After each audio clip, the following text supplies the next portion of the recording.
নমস্কার বন্ধুরা, রিনার রন্ধনশালায় আপনাদের সকলকে স্বাগত। আজ আমি আপনাদেরকে বানিয়ে দেখাবো সম্পূর্ণ নিরামিষ আলু স্যান্ডউইচ। তাহলে চলুন দেখে নিন। দেখুন, তার জন্য এখানে আমি একটা কড়াইয়ে 1 গ্লাস জল দিয়ে দিয়েছি, আর তার মধ্যে এবার আমি 3টে আলুকে খোসা ছাড়িয়ে এরকম কেটে নিয়েছি, সেটা দিয়ে দিলাম, আর সামান্য নুন দিয়ে এবার এটাকে ঢাকা দিয়ে আমি আলুগুলোকে সেদ্ধ করে নেব। দেখুন, মিনিট 10-এর মধ্যে কিন্তু আমার আলুগুলো কিন্তু খুব ভালোভাবে সেদ্ধ করে নেওয়া হয়ে গেছে। এবার আলুগুলোকে জল ঝরিয়ে একটা স্ট্রেনারের মধ্যে রেখে দিয়েছি। এবার পুরটা রেডি করার জন্য কড়াইয়ের মধ্যে আমি সামান্য একটু সর্ষের তেল দিয়ে দিলাম। তার মধ্যে দিয়ে দিচ্ছি 1/2 চামচ গোটা জিরে, 1 চামচ গ্রেট করে রাখা আদা, আর দিয়ে দিচ্ছি 2টো কুচিয়ে রাখা কাঁচা লঙ্কা দিয়ে এবার এগুলোকে সামান্য একটু ভাজা ভাজা করে নিচ্ছি।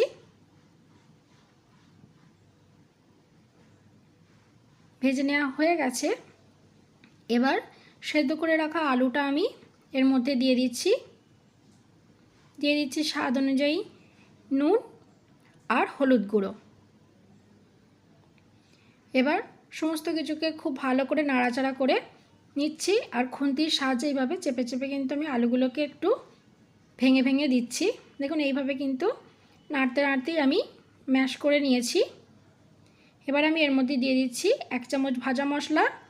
এর মধ্যে ধনে, জিরে আর শুকনো লঙ্কা শুকনো খোলায় ভেজে আমি গুঁড়ো করে নিয়ে দিয়েছি। দেখুন, পুরটা রেডি হয়ে গেছে। পুরটা একটা বাটিতে ঢেলে নিয়েছি, আর এধারে সস আর মেয়োনিজের একটা মিশ্রণ করে নিয়েছি। এবার এখানে আমি ব্রেডের স্লাইস নিয়েছি। আমি এখানে ব্রাউন ব্রেড নিয়েছি, আপনারা চাইলে যে কোনো ব্রেডই নিতে পারেন এরকম স্লাইস।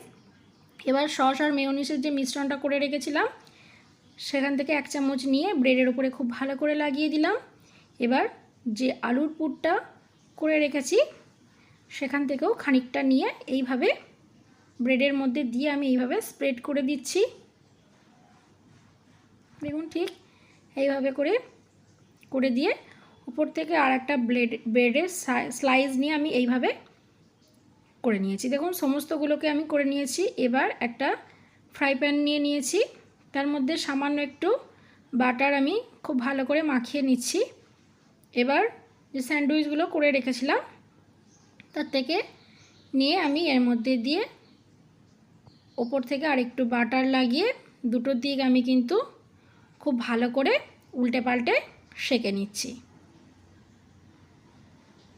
দেখুন, খুব ভালো করে সেঁকে নিয়েছি, আর ওপর থেকে কিন্তু বেশ মুচমুচে হয়ে গেছে। এবার এটাকে নামিয়ে নিয়ে স্যান্ডউইচের আকারে কেটে নিয়ে পরিবেশন করলেই খেতে কিন্তু ভীষণ ভালো লাগে। তো বন্ধুরা, আমার এই রেসিপিটা কেমন লাগলো কমেন্টে অবশ্যই জানাবেন। ভিডিওটা ভালো লাগলে একটা লাইক করে চ্যানেলটাকে সাবস্ক্রাইব করে দেবেন।